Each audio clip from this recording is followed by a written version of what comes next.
this moment with us.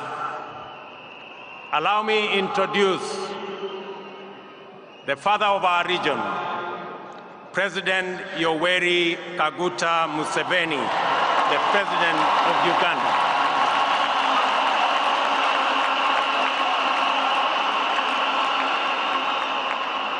That is the old man always in a hat.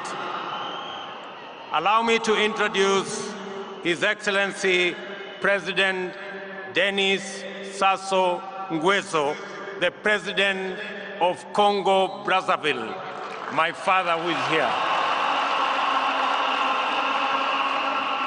Allow me to introduce His Excellency Ismail Omar Guelleh, President of the Republic of Djibouti.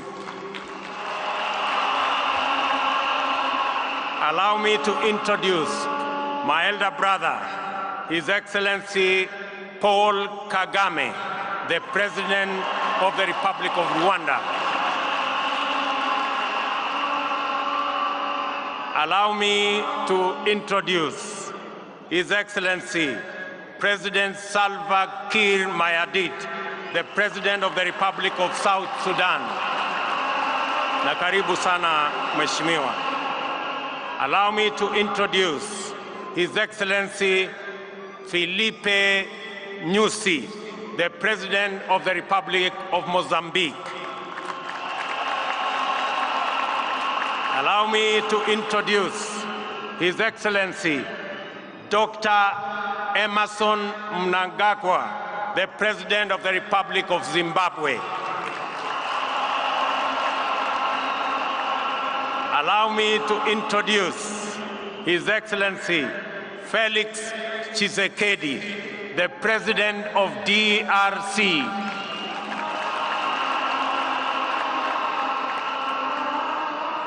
Allow me to introduce His Excellency Azali Assoumani, the President of Comoros. Allow me to introduce my elder brother, His Excellency, the Prime Minister of Ethiopia, His Excellency Abiy Ahmed. Allow me to introduce President Omari Sissoko, the President of Guinea-Bissau. Allow me to introduce a man who knows this country very well, and a pastor, Dr. Lazarus Chakwera, the President of Malawi. Allow me to introduce our neighbor and the chair of the East African Community, the President of Burundi, His Excellency Evariste Ndayishimiye. Allow me to introduce His Excellency Wavel Ramkalawan, the President of Seychelles. Allow me to introduce our neighbor, President Hassan Sheikh Mohammed, the President of Somalia.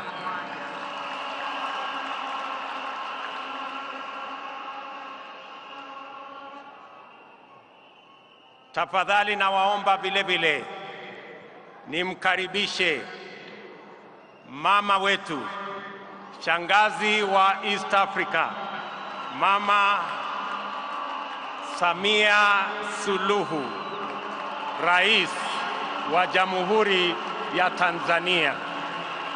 Karibu sana mama wetu. In our midst are many other leaders, including vice presidents, other prime ministers, and other leaders, senior government officials, and representatives of friendly governments who've been sent to us. Among them, delegation from the United States of America, a delegation from Israel, a delegation from China, a delegation from Korea, and a delegation from many other countries who have come to celebrate this moment with us.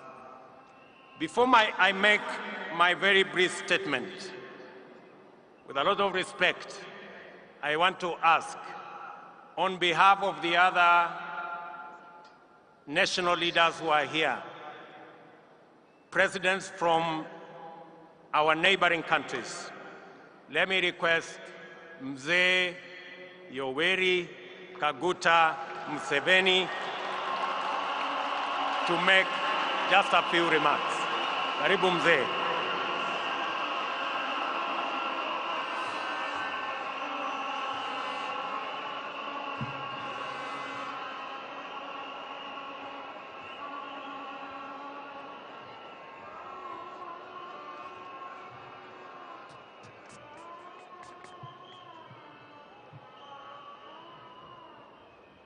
Your Excellency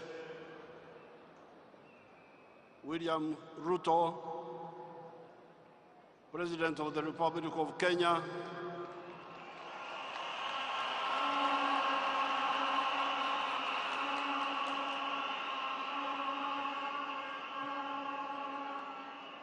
Excellencies, heads of state and government who are here,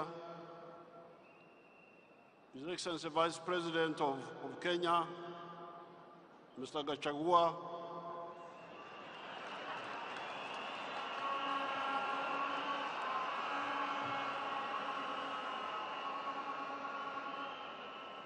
and all the other leaders na wananchi wa Kenya.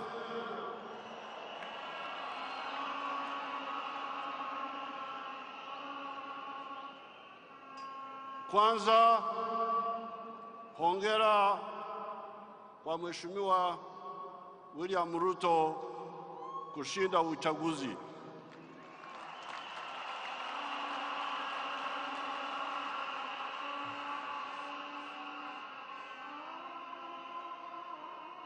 Pili, namshukuru Mheshimiwa Uhuru Kenyatta kwa kuongoza Kenya kwa miaka 10 iliyopita. Hongera.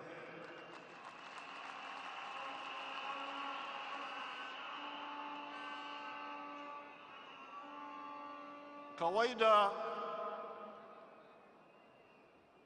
normally I don't watch television stations in the neighboring countries. But whenever there are elections like in Tanzania or Kenya recently, I started watching your television channels.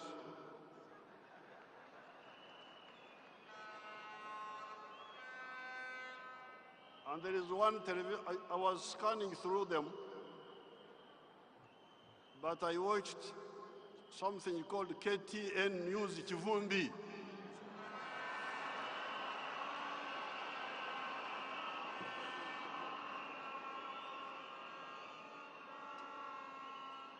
That, and I'm glad with the statement of the Vice President who has been elected, because he was talking here about the real challenges of African countries and leadership. Now, in this Chivumbi, most of the time, they were talking about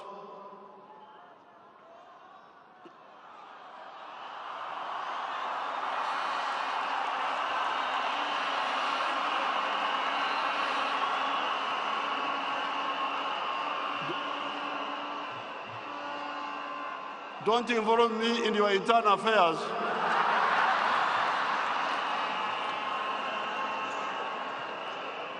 Me, I just want to observe a few things. The first, they were talking mainly about sharing power and sharing resources.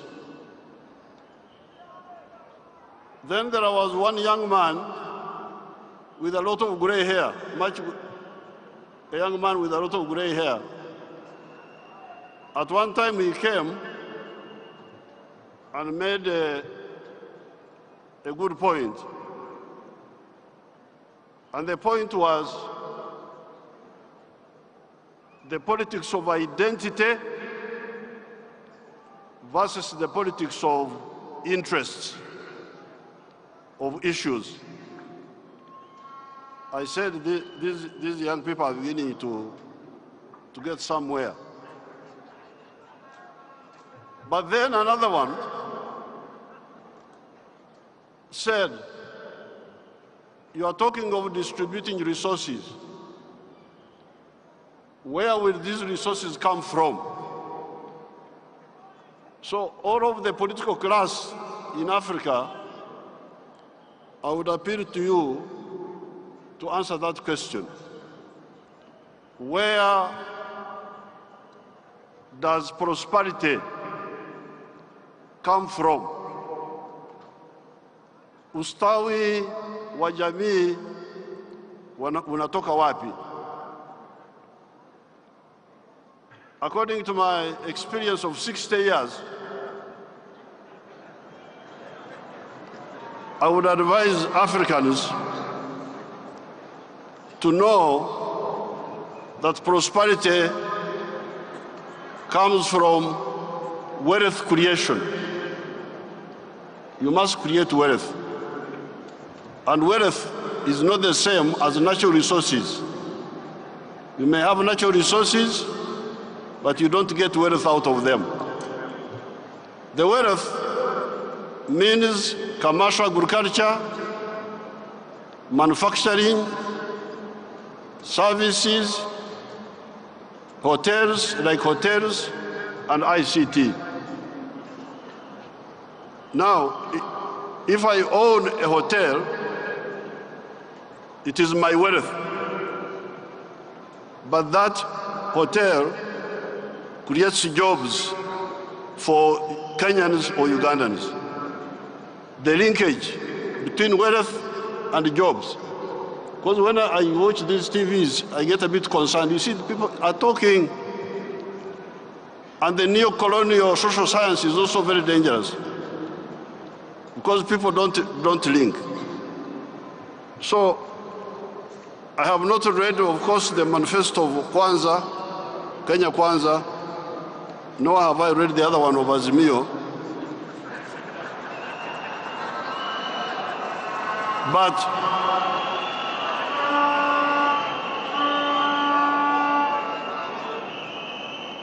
But I know His Excellency Ruto.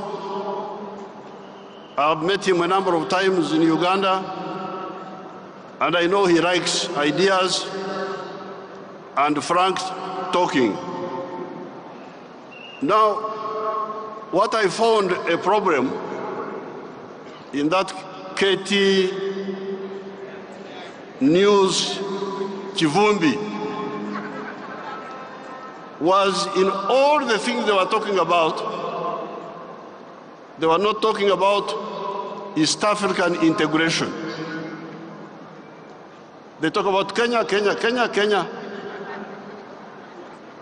But I can tell you, and then one of them, the other evening, one of them was quoting the example of American President Roosevelt. Roosevelt started a program in 1934 which created jobs and so on. But Roosevelt was utilizing the huge market of the United States, which had already been created by some people who had a vision. So therefore, I congratulate His Excellency Ruto. I thank His Excellency Uhuru.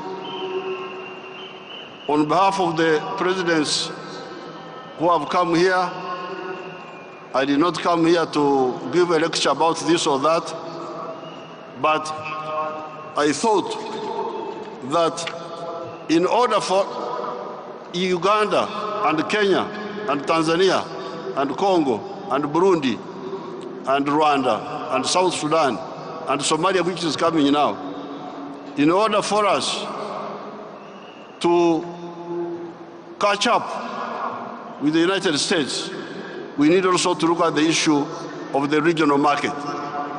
Because when you produce, who buys? The more people that buy from you, the better for the business and the better for job creation. I thank you and I wish you good luck. Congratulations, Kenyans.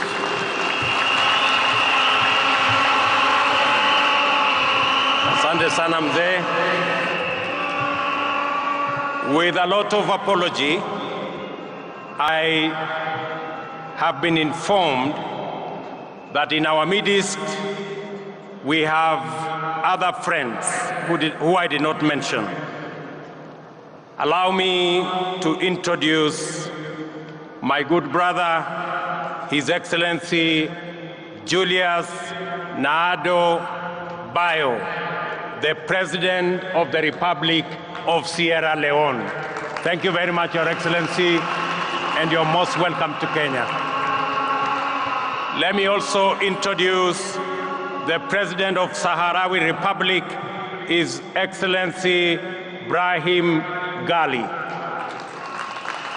And in our midst as well, the Chairperson of Africa Union, my good brother Musa Faki. Let me now introduce again to speak to us briefly the President of Burundi, our neighbor, His Excellency Evariste Ndayishimiye. Karibu sana, Mheshimiwa Rais.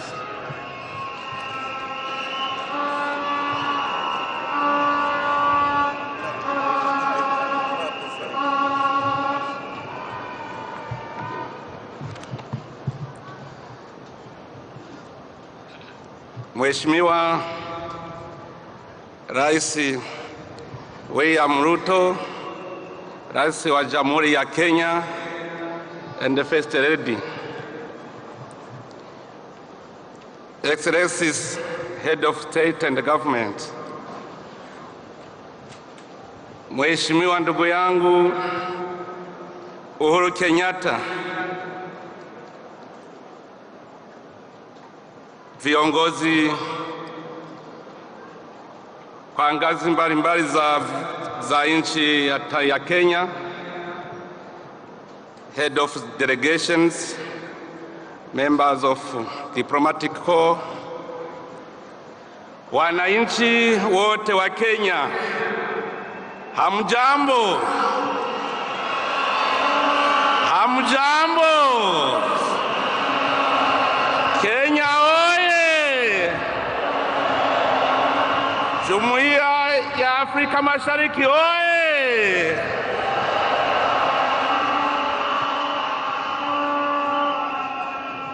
Waheshimiwa, nianze kwanza kwa kumshukuru Mwenyezi Mungu aliyetuwezesha kufika salama katika nchi nzuri na yenye amani ya Kenya.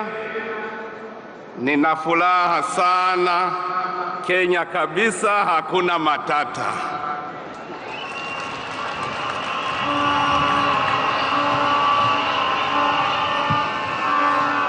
Nichukue tena fursa hii niwapongeze Wakenya wote kwa kufuata mioyo yao wakati wa kupiga kura na kuthibitisha kwa mara nyingine ukomavu wao wa hali ya juu na kuonyesha ulimwengu viwango vya demokrasia yao. Kenya imeshinda na mafanikio yenu ni kiburi ya Jumuiya ya Afrika Mashariki. Mumeshinda shetani ya vita. Hongereni sana.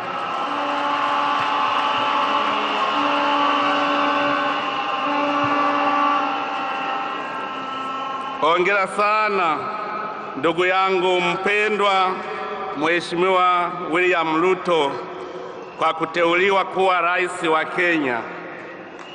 Ni prestige nzuri, unakuja bila ubishi kama mtoto mzuri, na nakutakia kila laheri. Wakenya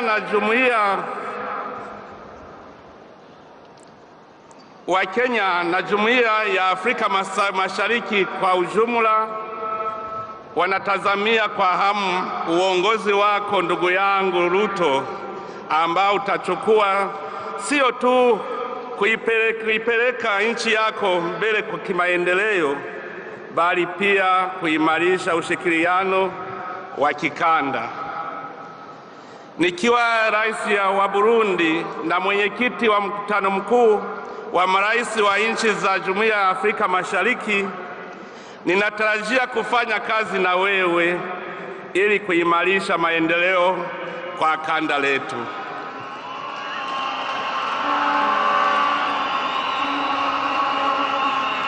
Na upande wa Burundi, tunafurahia uhusiano mzuri ambao kwa bahati nzuri upo kati ya Kenya na Burundi miaka mingi, na ninaweza kukuhakikishia Mheshimiwa ya kwamba undugu kati ya Wakenya na Warundi utaendelea kusimama imara, na undugu ufurahia Mheshimiwa Uhuru utaendelea kwako ndugu Ruto.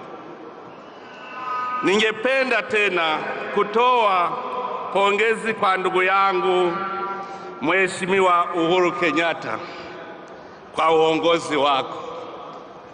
Furaha iliyokutambulisha imekuwa furaha ya Wakenya wote, na hapa unamaliza muda wako kwa furaha na utulivu, na kupongeza sana. Mungu aendelee kukubariki na hili libaki akilini mwako. Kanda letu litaendelea kutegemea ofisi zako nzuri kusaidia kurejesha amani mashariki wa DRC.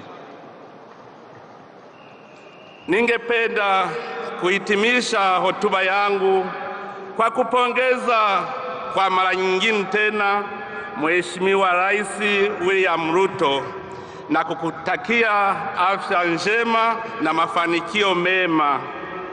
Ninaomba kwamba Mwenyezi Mungu awape nguvu na uwezo na kuipeleka Kenya katika kiwango kipya kabisa. Mungu abariki sana Mheshimiwa Rais Ruto. Mungu abariki Kenya. Mungu abariki Jumuiya ya Afrika Mashariki. Asanteni sana.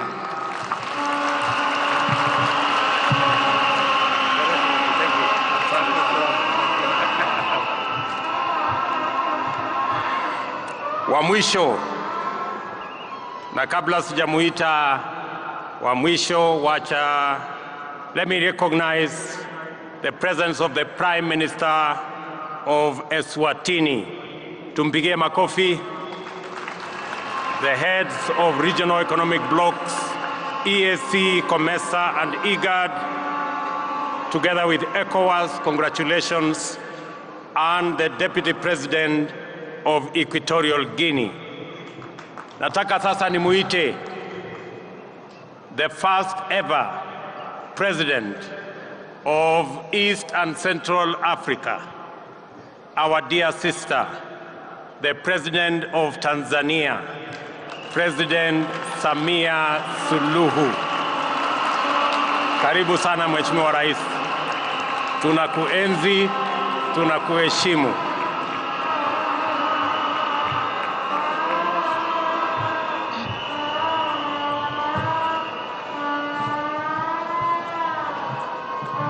Mheshimiwa William Samoei Ruto, Rais wa Jamhuri ya Kenya na Mama Ruto, Mheshimiwa Rigathi Gachagua, Naibu Rais wa Jamhuri ya Kenya na Mama Gachagua, Mheshimiwa Uhuru Muigai Kenyatta, Rais mstaafu wa Jamhuri ya Kenya na Mama Kenyatta, waheshimiwa wakuu wa nchi na serikali tuliokuja kuunga mkono shughuli hii leo, waheshimiwa mabalozi na wakuu wa taasisi za kimataifa, wageni walikwa, wananchi wa Kenya, mabibi na mabwana. Kenya we!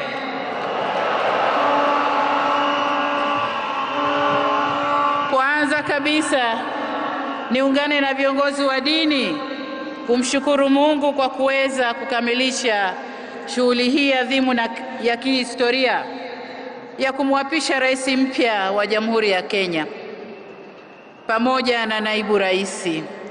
Kwa niaba ya serikali na watu wa Jamhuri ya Muungano wa Tanzania, tunawapongeza sana.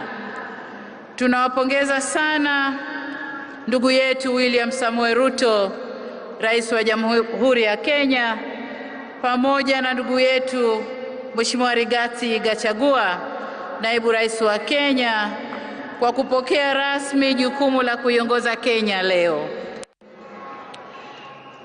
Katika hatua hiyo ya pongezi, tunamshukuru na kumpongeza sana Mheshimiwa Uhuru Muigai Kenyatta kwa kumaliza vyema kuitumikia nchi yake na kuitumikia kwa mafanikio makubwa. Hongera sana. Ndugu zangu wa Kenya, tunawapongeza nyinyi kwa kuonesha ukomavu wa demokrasia na kumaliza uchaguzi salama, na leo tuko hapa pamoja kama Wakenya na wa East Africa tunashangilia uapisho wa rais wetu mpya. Nataka niwaambie ndugu zetu wa Kenya, kama kuna zawadi mlioitoa kwa Jumuiya ya Afrika Mashariki mwaka huu, ni zawadi ya amani mlioiweka katika uchaguzi. Tunawashukuru sana sana sana kwa zawadi hiyo muhimu. Ndugu zangu wa Kenya, uchaguzi umemalizika. Sasa ni kujenga taifa la Kenya. Na hapa niungane na walioimba hapa kwamba wananchi wote wa Kenya sasa mshikane mikono kuijenga Kenya. Mwisho, kama dada, nitumie fursa hii kuihakikishia Kenya dhamira yetu ya dhati ya kufanya kazi kwa kushirikiana kwa karibu zaidi katika kuleta maendeleo ya pamoja ya kijamii na kiuchumi baina ya nchi zetu, lakini na ukanda wote wa Afrika Mashariki.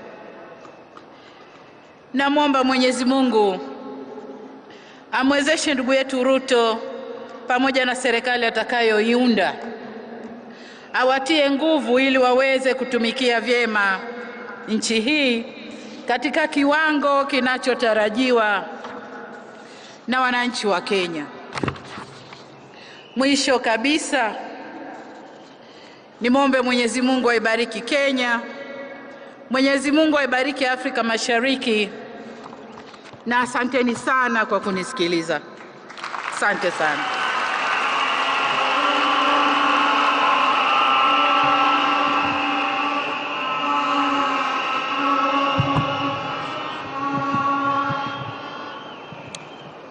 Asanteni sana, and thank you very much for your comments and your words of encouragement.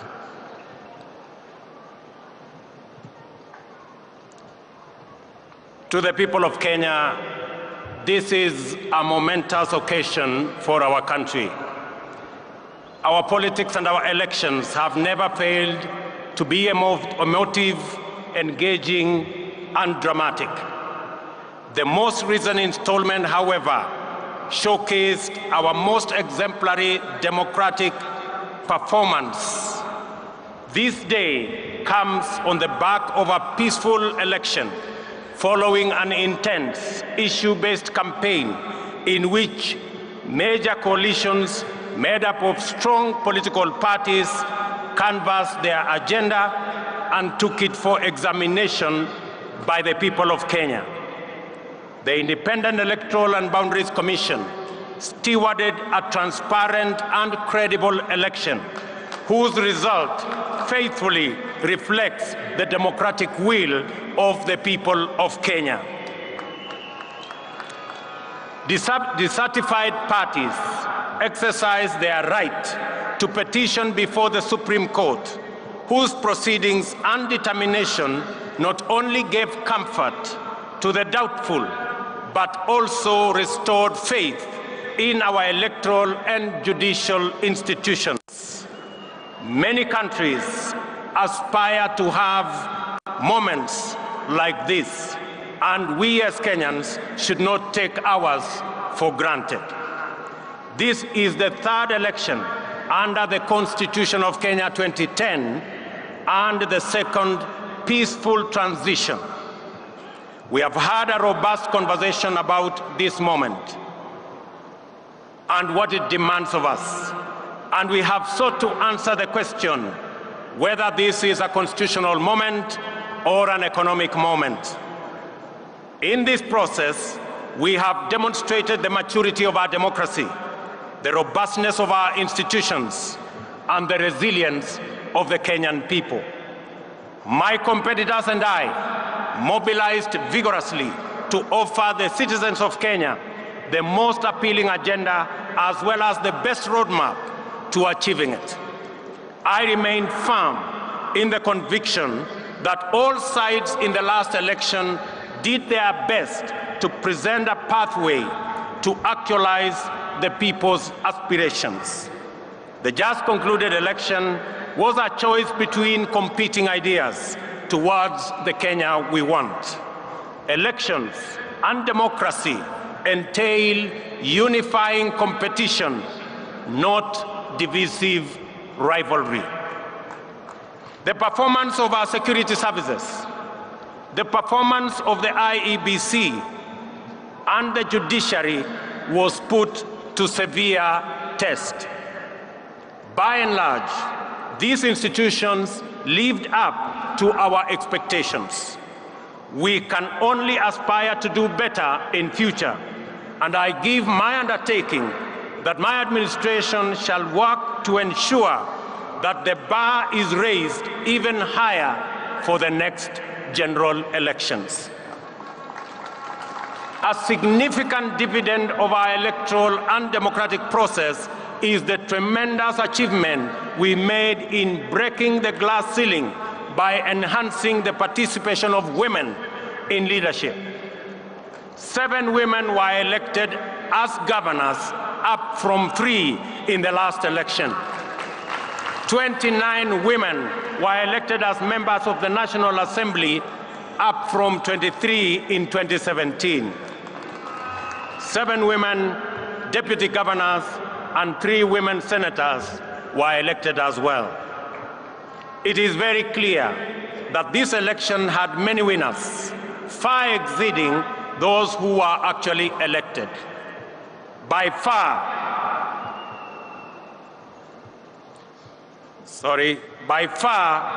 the largest winners of this election is the people of Kenya.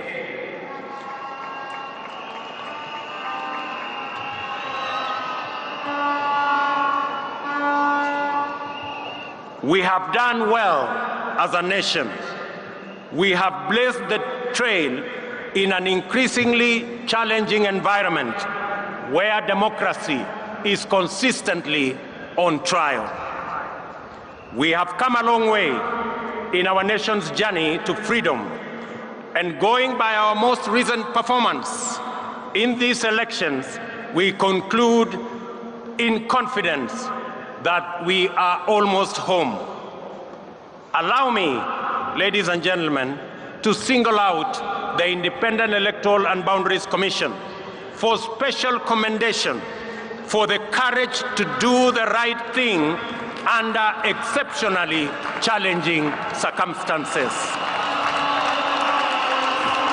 As an institution, they have set a new standard in public service that is uncompromising, professional, and exemplary, while raising the bar of integrity of our public officials and public institutions. It is appropriate to single out for special mention the chair of the IEBC, Wafula Chebukati, for standing firm, resisting bribery, resisting intimidation, and resisting blackmail, and doing the right thing. It is also appropriate to celebrate our judiciary for sustaining its tradition of boldly giving much-needed guidance, especially in allaying post-election anxieties and resolving grievances in a sensitive, credible, and authoritative manner. Judiciary's articulation of the aspirations and standards enshrined in the Constitution has deepened our democracy and institutionalized our rule of law. Our judiciary is now, without a doubt, Kenya's biggest constitutional dividend. The judiciary has successfully arbitrated 3 election disputes and defended the nation against formidable onslaughts on our Constitution. Our judiciary has demonstrated transparency in its proceedings and decision-making, thereby consolidating its independence, authority, and legitimacy. I also take this opportunity to say a special word of appreciation to our security services for a commendable job at a critical moment in our nation. Their services and heroic sacrifices they have made beyond the call of duty has kept our nation safe. I am aware that our uniformed services effectively resisted concerted attempts to foment unrest and subvert the will of the people. My special commendation also goes to all our candidates who contested various positions. Their participation enhanced competition and enriched public debate that underpins democratic choice. Special recognition goes to my worthy competitor and friend, the Honorable Raila Amolo Odinga, and his running mate, the Honorable Martha Wangari Karua, and all the other candidates who mounted a vigorous and determined campaign. I assure them that their supporters will be my constituents. I will work with all Kenyans, irrespective of who they voted for.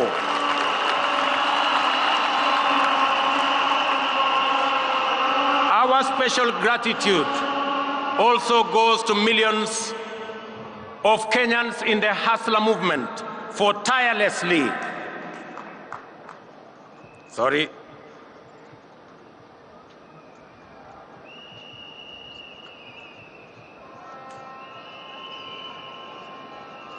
Very good. Very good.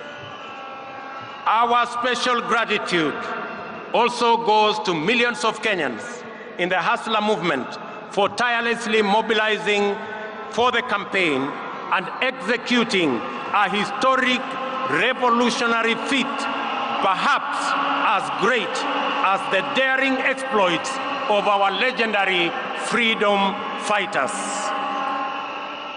This includes all our campaign volunteers, agents, mobilizers, and those who contributed whatever they could, in whatever form, to keep the movement going. I also appreciate our religious community and institutions for their support, their prayers, and encouragement. I commend the church in particular, and in equal measure, the Islamic religious leadership for their considerable support to us and our campaign.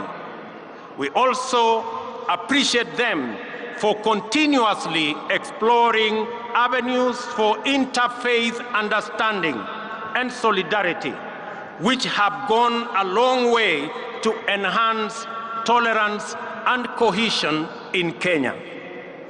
Faith-based institutions continue to play a noble and indispensable role in our communities, and I commit that we will enhance our partnership, build on our collaboration, and enhance our support to them. At this juncture, it is important for me to speak directly to the youth, and especially those who participated in one way or another in the election campaigns. I commend you for resisting pressure and enticement to be misused as agents of conflict and disruption during the electioneering period. I also congratulate those who went out to seek various roles within campaigns and election, thus playing their part in keeping Kenya's democracy robust.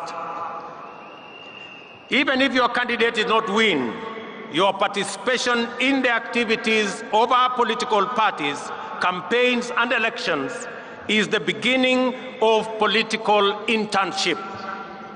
My political journey similarly began as a young campaign volunteer fresh out of university in 1992. Your experience and lessons learned should form the basis for your leadership journey going into the future. We have all therefore emerged out of this contest stronger, more united, and alive to the issues that are common to all of us. We should remain conscious that we have all been elected to work together in ensuring that our children go to school, our people have food and decent health care, and our young people have jobs, and our workers have dignified livelihoods. For we believe strongly that every hustle matters. Dreams and ambitions live in the hearts of Kenyans who struggle daily against daunting odds, often with nothing except stubborn hope. Some succeed, others fail, while others also do not even get a decent chance. Before the nation and the world today, I stand with great humility and profound joy as a living testimony that with faith in God, willingness to work hard, and a commitment to a vision, dreams can become reality in the fullness of time. I promise to throw open every door of opportunity and to keep every door open until success stories become the norm rather than the exception, and urge all other leaders to do the same so that we can together expand opportunity and chance for many of our citizens. Ladies and gentlemen, we should consolidate our success in the just concluded elections and enhance the capacity and performance of our governance institutions. The innovative deployment of technology to secure election results has been the Electoral Commission's pioneering breakthrough. Going forward, we will support the IEBC's institutional capacity so as to expand the deployment of technology to cover all elections, from those of MCA to those of the President. I also believe that there is tremendous opportunity for IEBC to support electoral processes in our political parties as part of the broader democratic development. To consolidate the place of the judiciary in our constitutional and democratic dispensation, my administration will respect judicial decisions while we cement the place of Kenya as a country anchored on democracy and the rule of law. Our campaign for financial independence of the judiciary has paid off with the implementation of the Judiciary Fund on July 1 this year. My administration will scale up the budgetary allocation to the judiciary by an additional 3 billion shillings annually for the next 5 years. These resources will support the bottom-up scaling of justice by increasing the number of small claims courts from the current 25 to 100. We will also work with the judiciary to build high courts in the remaining 7 counties and magistrates' courts in the remaining 123 sub-counties, and support their ongoing digitization program. These interventions will empower the judiciary to adjudicate and expeditiously conclude corruption cases, commercial disputes, and all other matters, thereby enhancing access to justice and efficiency in our judiciary. To further demonstrate my commitment to the independence of the judiciary, this afternoon I will appoint the 6 judges already nominated for appointment to the Court of Appeal, which was done 3 years ago by the Judicial Service Commission. And tomorrow, I shall preside over their swearing in so that they can get on with the business of serving the people of Kenya.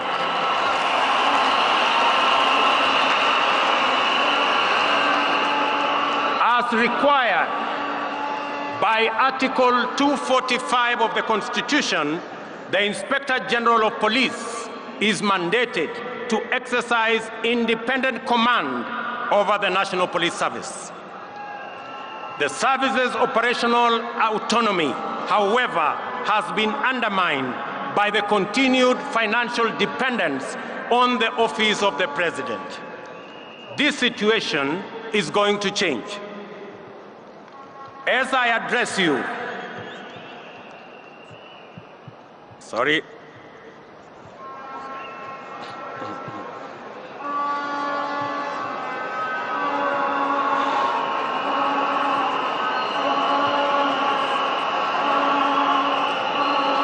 one moment.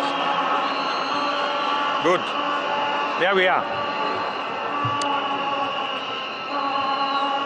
As I address you, I have instructed that the instruments conferring financial autonomy to the National Police Service by transferring their budget from the Office of the President and designating the Inspector General as the accounting officer be placed on my desk for signature this afternoon.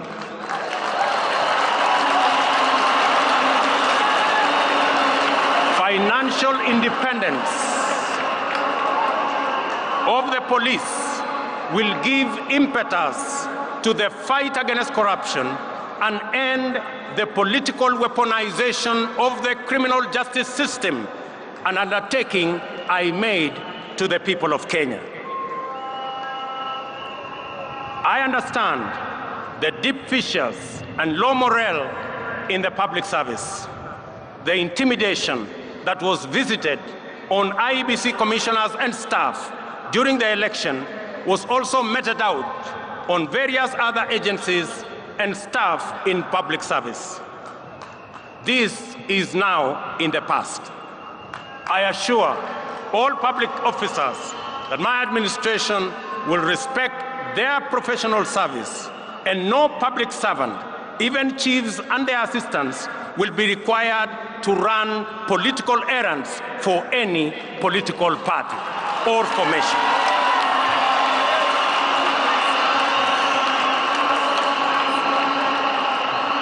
Ladies and gentlemen, we anchored our campaign on the platform of the economy premise on job creation and the well-being of the people of Kenya, and we have been working continuously on the measures to bring down the cost of living. Our people are confronted daily with increasingly unaffordable prices, especially food and transport. In our economic forums across the country, During the campaign, citizens consistently shared their anxiety, their pain, and their fury on this matter. It therefore calls on us for urgent and decisive resolution. The interventions in place have not borne any fruit. On fuel subsidy alone, the taxpayers have spent a whopping 144 billion, 60 billion in the last 4 months alone. If the subsidy continues to the end of the financial year, it will cost taxpayers 280 billion, equivalent to the entire national government development budget. Additionally, there was an attempt to subsidize unga in the run-up to the election, a program that cobbled up 7 billion in 1 month.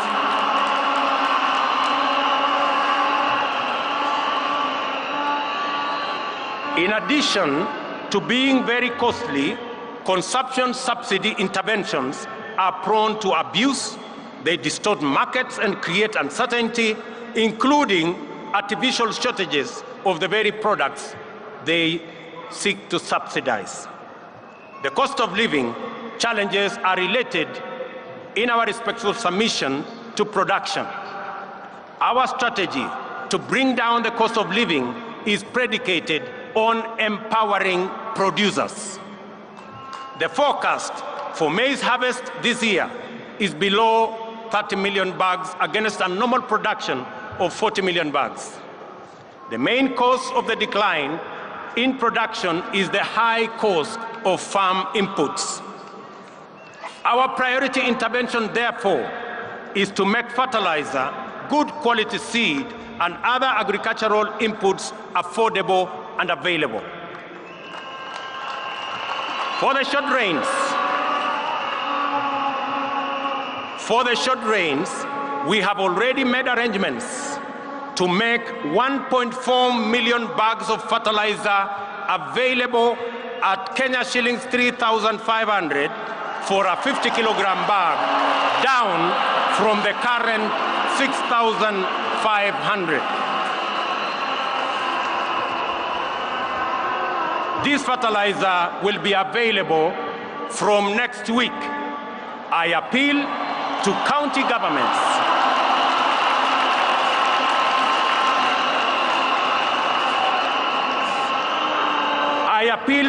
governments in eastern, central, and western regions, where we are expecting short rains, to work with us in making sure that this fertilizer is available to all farmers in that region so that we can begin the journey to increase our food production initiatives.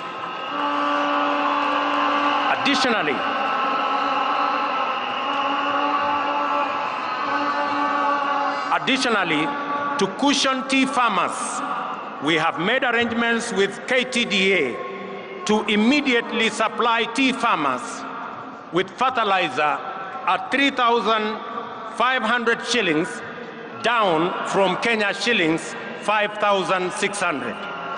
This is our initial intervention. We will be doing more in the medium term and in the long term. We are alive to the challenges of drought that face 7 counties, which are now at alarm, or under 13 that are at alert stage, respectively. We are determined to ensure that no county slips into emergency phase, and will coordinate with county governments, which are the first line of our response. And I want to ask my colleagues, governors from Kenya, and especially those regions, to work with us in this endeavor. We are mobilizing resources to reverse this situation.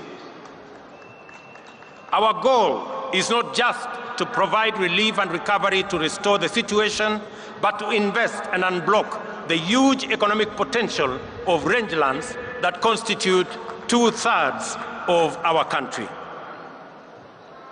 Jobs, ladies and gentlemen, is our other priority. It is time for us to stem the tide of youth unemployment. Every year, 800,000 young people join the workforce, and over 600,000 of them do not find opportunities for productive work. Moreover, our young people in cities and towns face very hostile environments, many times treated as a nuisance and their hustles criminalized. Those who seek to set up formal businesses are faced with a bureaucratic monster that is multiple licenses. Our immediate agenda is to create a favorable business and enterprise environment, decriminalize livelihoods, and support people in the informal sector to organize themselves into stable, viable, and credit-worthy business entities. This is the essence of the bottom-up economic model, which creates a path for traders and entrepreneurs to build linkages, experience safety, and enjoy security as they go about their enterprises. We will work with county governments to create frameworks that provide secure trading places in our cities and in our towns.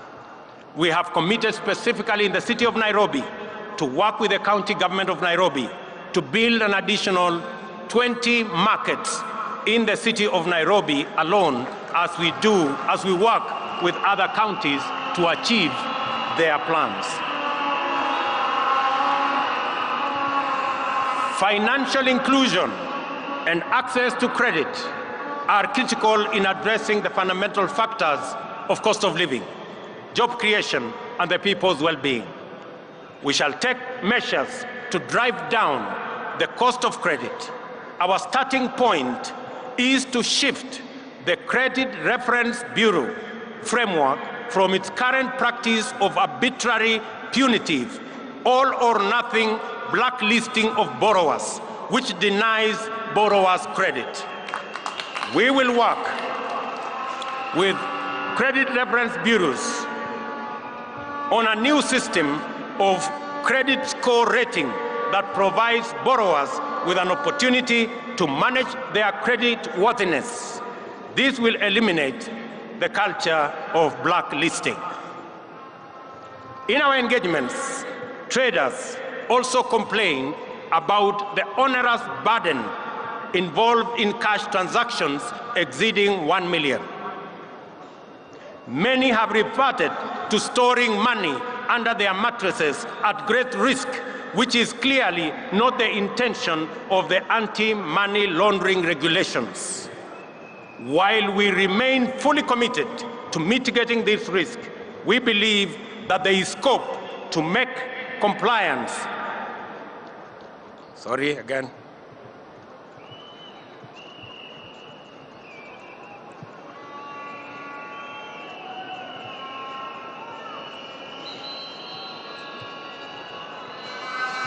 Very good.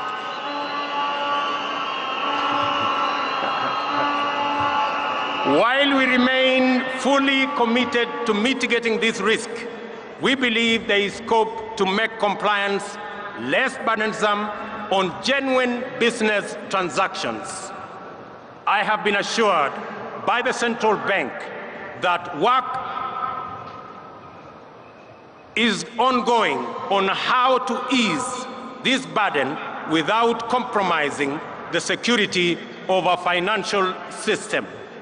Shortly, I will be announcing to the country what we have agreed with the central bank so that Kenyans can go ahead and facilitate their transactions without unnecessary impediments. Ladies and gentlemen, we shall implement the Hustler Fund, dedicated to the capitalization of micro, small, and medium enterprises through chamas, SACCOs, and cooperatives to make credit available on affordable terms that do not require unnecessary collateral. To implement all these interventions, we shall establish a Ministry of Cooperatives and SME Development mandated to ensure that every small business has secure property rights, access to finance, and a supportive regulatory framework. Furthermore, to deal with the huge challenge of youth unemployment, we will roll out our social and affordable low-cost housing program, targeting an average of 250,000 units every year. This will create opportunities in the entire job market. We will engage TVET institutions to provide necessary skills to enable the Jua Kali industry supply standardized products for our housing program. We will leverage on our competitive advantage in the leather and textile industry to roll out our labor-intensive agro-processing industrialization program. This will start in Naivasha Industrial Park and Dongo Kundu Industrial Park. This afternoon, I will be issuing instructions for clearing of goods and other attendant operational issues to revert to the Port of Mombasa, as I made a commitment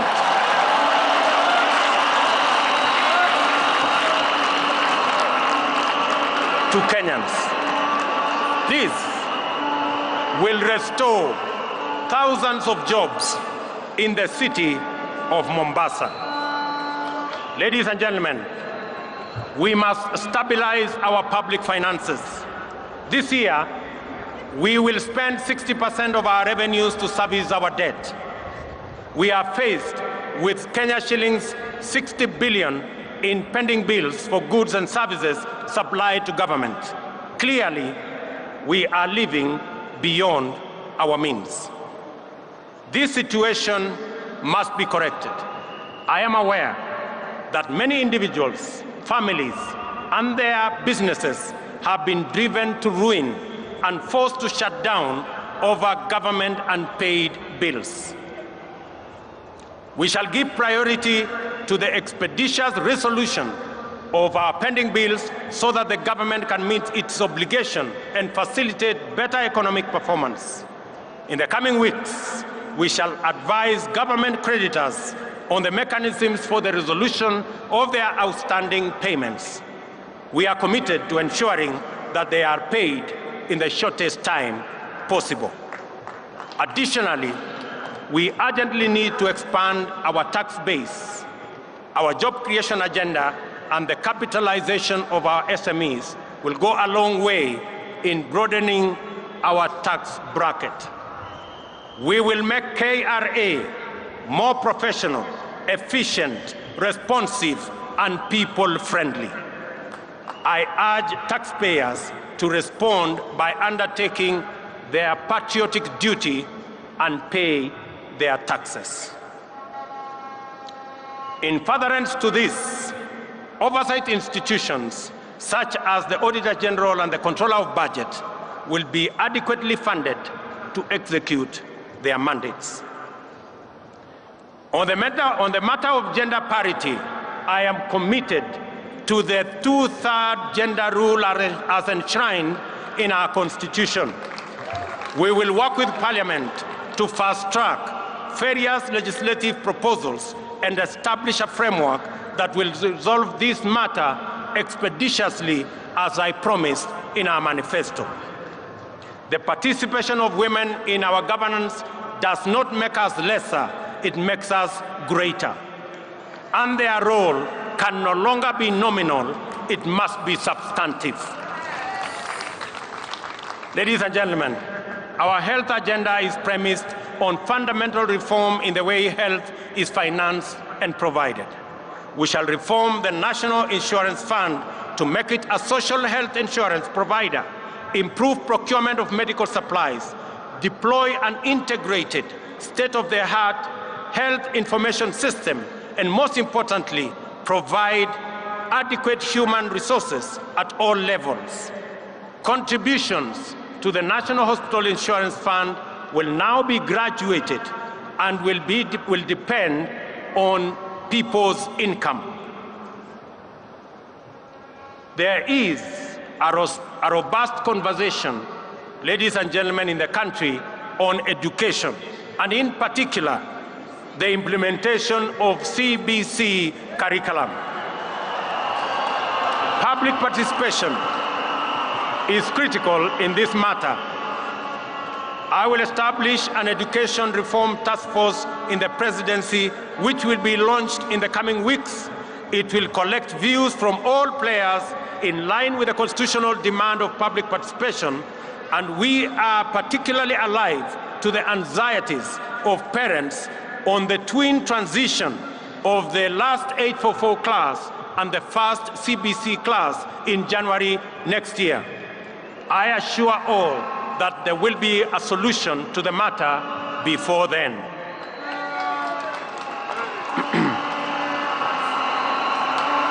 We have elevated our diaspora to the 48th county. The complaint has always been that the diaspora does not receive adequate attention and attention they deserve. The focus has been on remittances, while the fundamental rights as citizens have been neglected. To correct this oversight, I pledge to elevate diaspora to a ministry level, strengthen diaspora services in all embassies, work with Parliament to set up a committee that will exclusively deal with diaspora issues, and set up a mechanism for public participation by Kenyans living in diaspora. Equally, I will work closely with the IEBC to expand and enhance diaspora participation in all our elections. Ladies and gentlemen, devolution and sharing of power and resources is not just a national value, but a principle of governance in our Constitution, but it also is the crown jewel of our constitutional dispensation and the proudest achievement of the citizens of the Republic of Kenya. Every part of our country has experienced the positive impact of this invaluable institution, and Kenyans yearn for better performance of all our devolved units. One of the best ways of accelerating national development is through collaboration with county governments. As Deputy President, I witnessed firsthand the tremendous potential of intergovernmental synergy and look forward to scaling up our capacity to harness these bountiful possibilities. Because of this realization, I have no hesitation in accelerating the transfer of outstanding functions to counties together with the attendant resources. To promote budget efficiency and minimize disruptions and delays in devolved service delivery, my administration commits to take necessary measures to secure the timely disbursement of revenues allocated to county governments. The success of devolution depends on sound intergovernmental relations. There is a template which incorporates lessons from successes as well as failures in past engagements, and we stand a stronger chance of making devolution work better. Kenya will continue, ladies and gentlemen, to be a dedicated partner to peace, security, and prosperity of East Africa region. We look forward to deepening our integration. We welcome our newest member, the DRC, whose entry now extends our region from the Indian Ocean to the Atlantic. Kenya is fully committed to the implementation of the East African Community Treaty and its protocols of free movement of people, goods, and services. Equally important is our commitment to the full actualization of the Africa Continental Free Trade Area. Ladies and gentlemen, Kenya will continue playing its role in international diplomacy at the bilateral and multilateral levels, appreciating that we are host to major international agencies, including the United Nations. I commit on the peace initiatives in our country, in our region, including both in Ethiopia and in the Great Lakes region.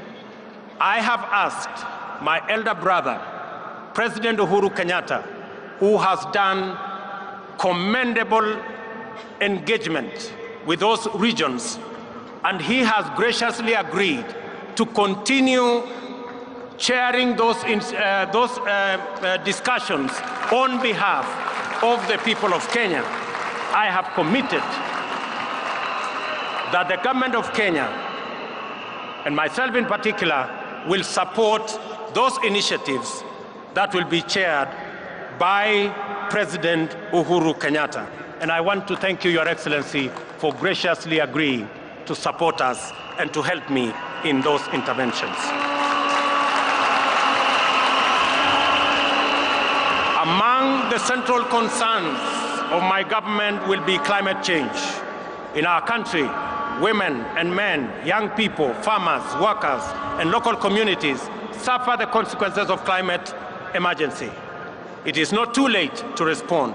To tackle this threat, we must act urgently to keep global heating levels below the 1.5 Celsius, help those in need, and end addiction to fossil fuels.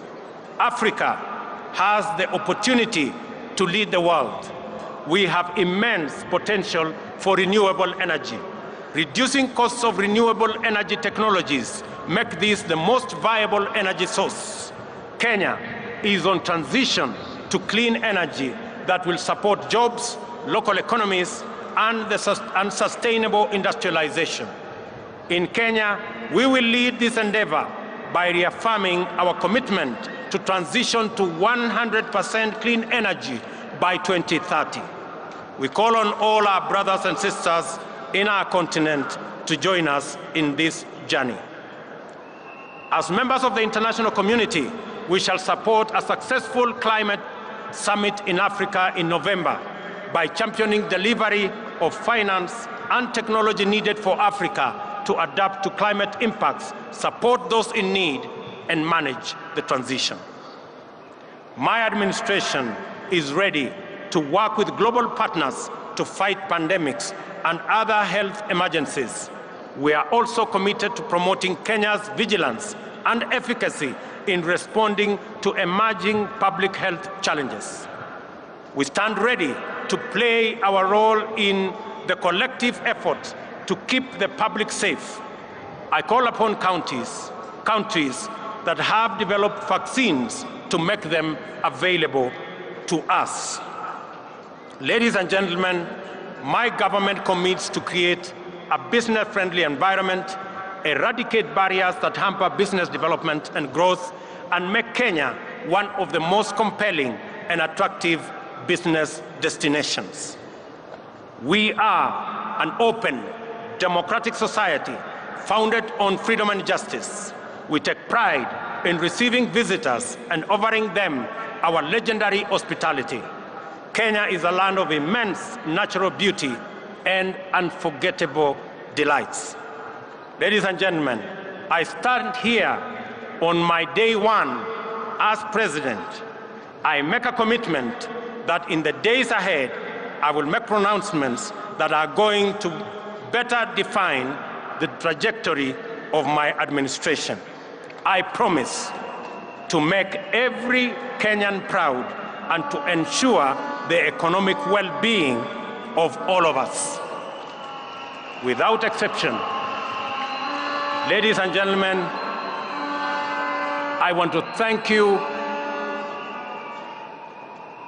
for being patient with us, and I want to commit that I will work hard for all the people of Kenya, irrespective of who or how they voted. I also promise to work with all the leaders, young and old, present, retired, and coming, so that we can build one nation and harness every talent, every effort, all energies in driving our republic forward. I make my commitment to all those who have served in government that their place in our nation will be secured. To our friends in our region, in Kenya, you have a reliable partner, and we look forward to building on the success of the leaders who came ahead of us. God bless you. God bless Kenya. May the very good Lord bless all of us. Asanteni sana na Mungu awabariki. Tusimame sote kwa wimbo wa taifa. Niombe tutulie kwa wimbo wa taifa, na baada ya wimbo wa taifa nitaomba sote tubaki tumesketi kwenye dais.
I wish to most humbly request Your Excellencies and all those in the presidential days that we remain seated as we prepare departure protocols. Most kindly, we remain seated until we prepare for the departure protocols. Na niombe ya kwanza tulete msafara wake Mheshimiwa Uhuru Kenyatta, the immediate former president of the Republic of Kenya. Tulete msafara wa Mheshimiwa Uhuru Kenyatta kwanza, as the rest of us remain seated at the main dais most humbly. Msafara wake Mheshimiwa Uhuru Kenyatta. Baada ya msafara wake Mheshimiwa Uhuru Kenyatta, the ceremonial Land Rover will be brought in, and His Excellency, the President of the Republic of Kenya, will take a lap of honor in the stadium akisalimia wananchi. Thank you. Tulete msafara wake Mheshimiwa Uhuru Kenyatta. May the rest of us kindly remain seated at the presidential dais. May the rest of us kindly remain seated at the presidential dais, so that we prepare a smooth exit from the stadium. Anaondoka uwanjani sasa Mheshimiwa Uhuru Kenyatta, the immediate former president of the Republic of Kenya, and Her Excellency Mama Margaret Kenyatta. Wapiga picha tafadhali tupeane nafasi ya kutosha ili magari yaweze kumove smoothly. Wapiga picha kwa heshima. I most humbly request our leaders to kindly get seated. Those in the presidential dais, kindly, we all remain seated so that we have a smooth transition from here to the next venue. Na baada ya msafara wake Mheshimiwa Uhuru Kenyatta, I most humbly request that we bring in the ceremonial Land Rover. The ceremonial Land Rover.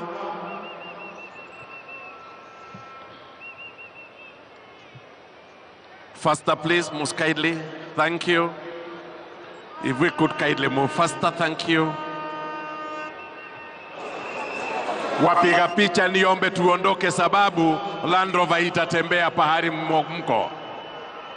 Wapiga picha tuondoke because the ceremonial Land Rover will move from where you are.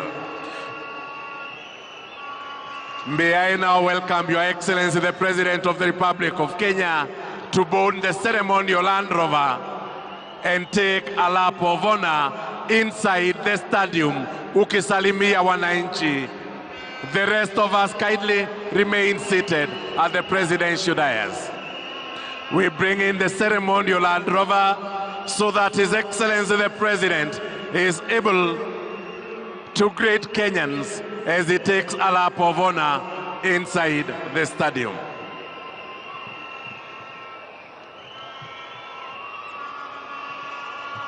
Ili Wakenya wapate nafasi kumsalimia Mheshimiwa Rais, we bring in the ceremonial Land Rover.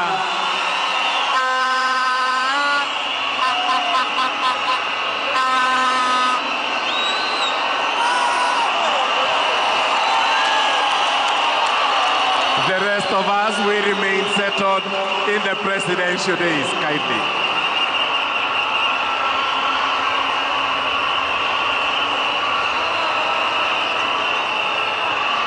Wapiga picha niombe kwa heshima tusonge so that we have a clear path. Kindly, wapiga picha.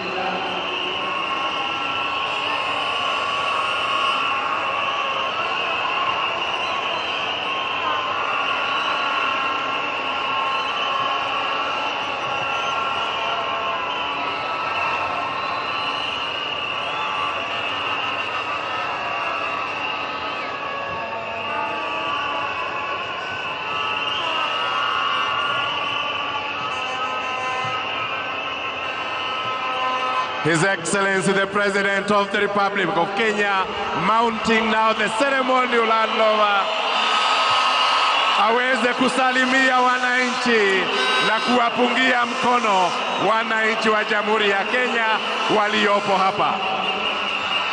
Haya, tuweze kwenda, asante.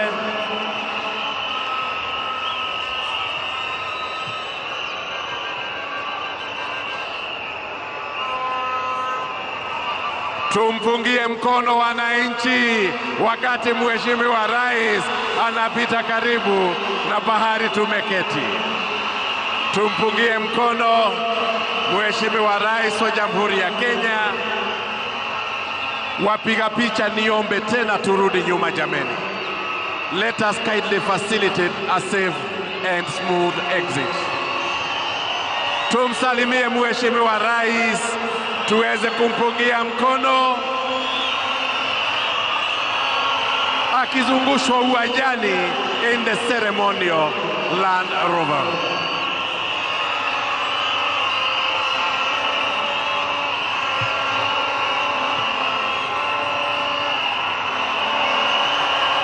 Tumpungie mkono wananchi in the ceremonial vehicle. His Excellency, the President of the Republic of Kenya and Commander-in-Chief of the Defense Forces. Tumpungie mkono wananchi.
Tumpungie mkono Mheshimiwa Rais, tumpungie mkono wananchi.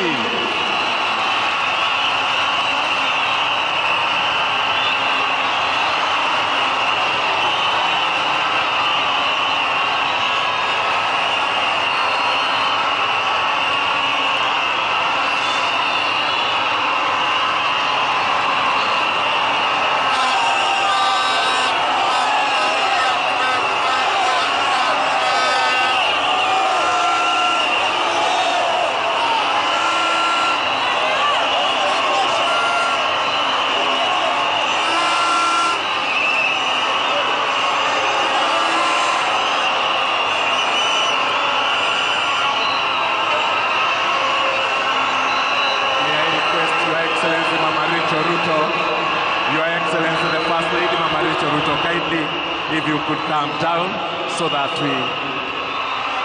Thank you, Your Excellency.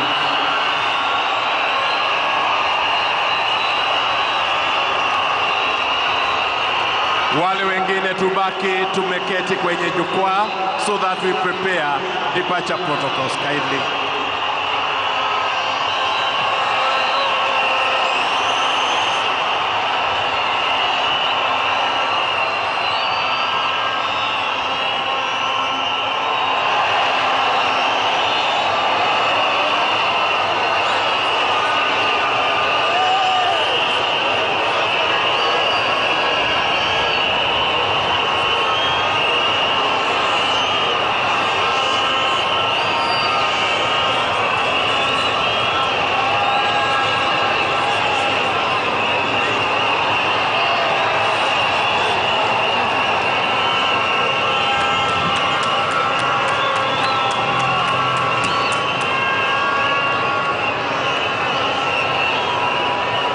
Tulete msafara wake Mheshimiwa Rais wa Jamhuri ya Kenya. Tulete msafara wake Mheshimiwa Rais sasa.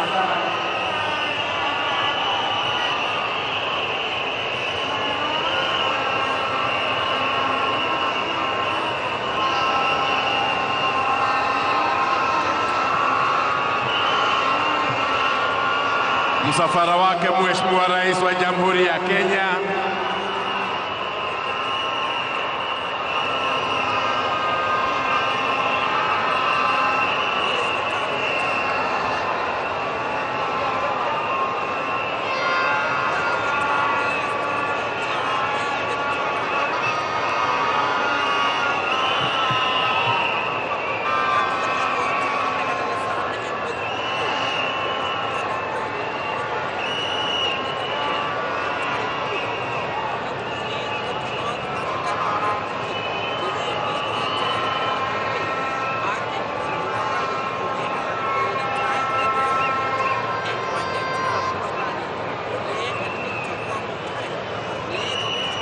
Na Mheshimiwa Rais atakapoondoka uwanjani, niombe tulete msafara wake Mheshimiwa Rais wa Jamhuri ya Uganda. We prepare the motorcade for His Excellency, the President of the Republic of Uganda.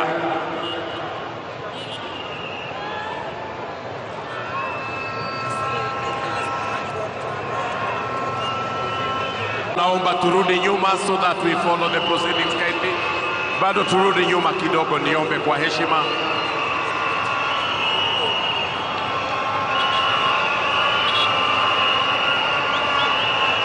The motorcade for His Excellency the President of the Republic of Kenya departs.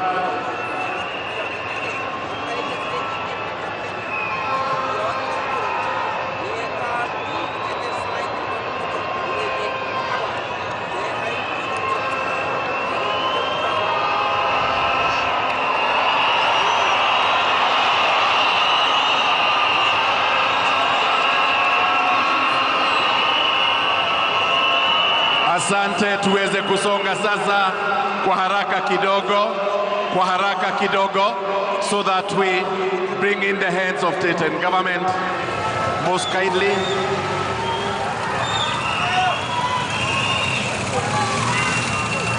Niombe sasa tulete msafara wake Mheshimiwa Rais wa Jamhuri ya Uganda.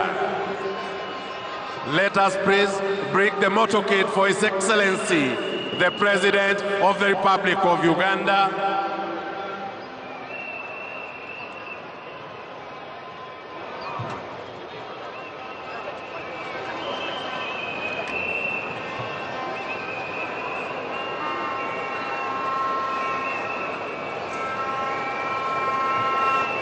The motorcades, kindly, faster.